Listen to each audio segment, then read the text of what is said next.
और सुमित बेनीवाल से daily post की टीम ने खास बातचीत की है। कांग्रेस प्रत्याशी भरत बेनीवाल के बेटे हैं सुमित बेनीवाल और पिता के लिए चुनावी प्रचार प्रसार में पूर्ण रूप से जुटे हुए हैं। सुमित बेनीवाल ने पिता की जीत का दावा किया है। इसी के साथ ही सुमित बेनीवाल ने विरोधी दलों पर भी जमकर के निशाना साधा और कहा कि इनेलो बसपा के गठबंधन को उन्होंने ठगबंधन बताया। और क्या कुछ उनकी तरफ से कहा गया, आइए सुनते हैं। हरियाणा में आखिर कौन चौधरी बनेगा, ये सवाल जो है लेकर डेली पोस्ट चंडीगढ़ से चला था और हरियाणा के अलग अलग हलकों में जा रहे हैं। तो ऐसे में इस वक्त एलनाबाद के एक गांव में है, जहां पर जो यहां से प्रत्याशी हैं कांग्रेस की ओर से भरत सिंह बेनीवाल, उनके बेटे सुमित बेनीवाल जो है हमारे साथ हैं। बहुत बहुत स्वागत है सुमित जी आपका डेली पोस्ट में।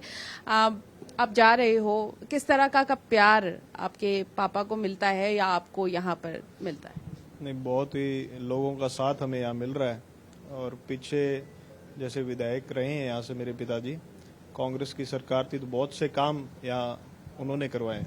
उनके बाद जैसे जो भी विधायक यहाँ से बन रहे हैं, उन्होंने कोई विकास का कार्य नहीं किया। विकास के कार्य तो दूर, दुख सुख में भी लोगों के नहीं आते हो। हम लोग जब एंटर करते हैं एलनाबाद तो बहुत सारे पोस्टर्स लगे हैं, सभी पार्टी के लगे हैं, लेकिन जब भरत सिंह बेनीवाल जी के तो उसमें लिखा होता है, आई थिंक बागड़ी में ही है, अपनों भरतो। तो ये हमारे यहाँ जैसे मेरे पिताजी का नाम भरत सिंह बेनीवाल है, तो बच्चे से लेके बूढ़े तक उनका प्यार मान लीजिए, अपनापन मान लीजिए, तो उनको भरता कह के बोलते हैं। एक अपनायत होती है यहाँ, हर अपना नाम को अपने तरीके से लेते हैं यहाँ लोग, तो भरता कहते हैं। तो उसको एक लोगों ने स्लोगन बना दिया, अभी आपनों भरतो, मतलब अपना भरत सिंह। इसका कारण क्या मानते हैं आप कि एकदम से परिवार, एक चौधरी देवीलाल का नाम, बहुत बड़ा नाम, और फिर बच्चे अलग अलग पार्टीज बना लेते हैं, इसका क्या आपको क्या रीजन क्या लगता है? देखिए, स्वर्गीय चौधरी देवीलाल जी की राजनीति जो थी वो आम लोगों के लिए थी, उनको हम नकार नहीं सकते भी, उन्होंने बहुत से ऐसे काम भी करवाए। लेकिन अब जो इनकी राजनीति है ये सिर्फ वोट बैंक की राजनीति है।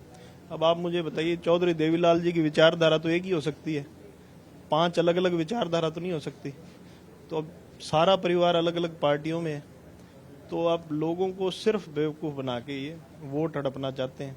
चौधरी देवीलाल जी ने कहा था भी कहीं भी चले जाना, ये कच्छाधारियों के पास मत जाना, मतलब बीजेपी के पास, आरएसएस के पास, इनको आप यहाँ मत घुसने देना। लेकिन इनके परिवार के सहयोग के बिना कभी बीजेपी यहाँ पनप नहीं सकती थी। अब पहले किसी अपना उनके परिवार वालों ने साथ दे के सरकार बनवाई, लेकिन अब अभय सिंह चौटाला जी और बीजेपी में जो गुप्त गठबंधन हुआ है, क्योंकि यहाँ कमजोर प्रत्याशी उतारा गया उनके सामने बीजेपी का सेटिंग के हिसाब से, रानिया में उनके बेटे के सामने कमजोर प्रत्याशी उतारा गया।